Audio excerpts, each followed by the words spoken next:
Hi, it's Jim.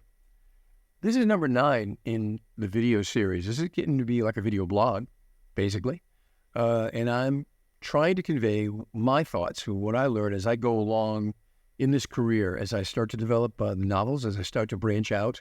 And I've done a number of different topics up to now, but I'd like to highlight one in particular today, and it has to do with learning from other writers. One of the things we came across in our writers group was a short article that had to do with 5 points.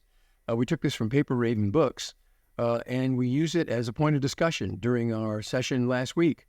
There are 5 points. I won't belabor them. I'll just kind of go through them, and whatever they mean to you, it suits you just fine.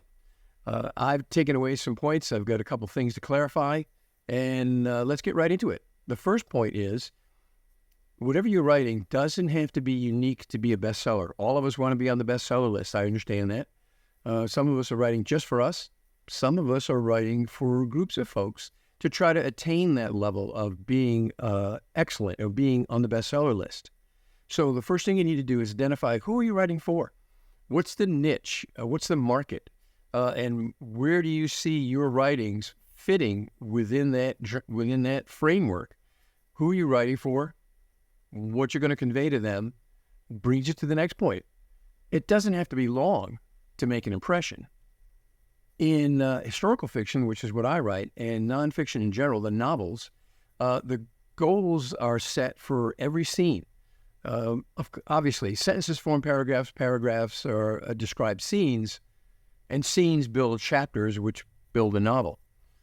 The interesting thing with that is that I want somebody to walk away with each one of those scenes with a piece of the puzzle, a piece of the story that builds as you get through the rest of the novel. So each one of the scenes has to have a series of goals. That seemed logical to me. But now I have to ask, point 3, what is it that I want people to get from whatever I'm writing? If you're writing nonfiction appears to answer questions and generally inform folks. A lot of great information's out there, a lot of great nonfiction novels. I mean, bookstores are full of them. Libraries are full of them. But it basically answers and informs whatever the market that you're writing for, whoever you're writing for. In fiction, that's a little bit different. That really is intended to capture the imagination. I love historical fiction. I mentioned that earlier. As a matter of fact, the tagline on my cards or on jharoldkellystories.com says to capture the imagination. That's exactly what I'm after. So I want folks to get into the story and think about it. Picture themselves. Picture the story as they're reading it. Try to make it as vivid as possible. So that's kind of what we're after. Whether it's a novel or whether it's a short story, that's what you're trying to get folks to pull from whatever you're writing. Now, the fourth point is you've identified the niche. You're trying to create imagination. You're trying to create an interest in what you're writing. One of the things you need to do is to stay in touch with your readers. There's different ways of doing that. I've used Rebrand Gurus to try to rebrand myself and create a little bit more interest in who I am and what I'm writing. That's starting to become pretty successful now. We've done it for a little while, for a few months. More and more folks are seeing this. More and more folks are watching the videos. And that's turning into more interest in what I've already written and what I'm getting ready to publish. So you need to ask folks if they'd like to join an email list so you can stay in touch. You need to build that list, and you can do that, as I've done through Rebrand. You can do through social media where you have followers and folks are interested. As you build that social media following, you continue to create an interest in what you're doing and what you're writing. Now, the fifth point is you need people to read your book. So one of the things you need to do is be very, very upfront and very, very in front of folks. So I see it as a term of a series of different things that I can do. Social media, of course.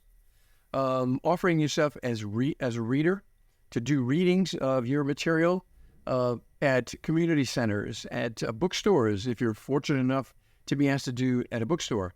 Festivals are a great opportunity.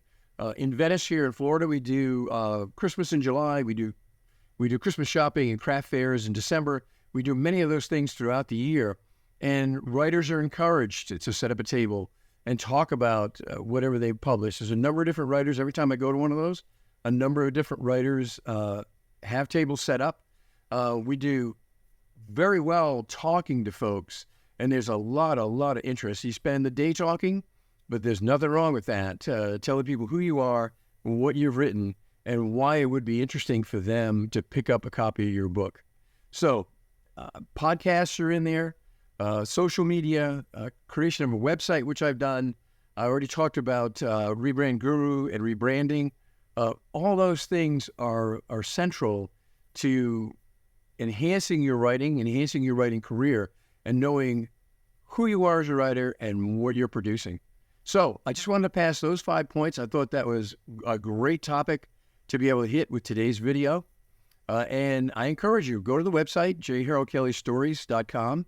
You can sign up on an email list. You can sign up for an early release or an early copy of Tremaine when it comes out later this summer. So look forward to hearing from you. I got to get back to writing.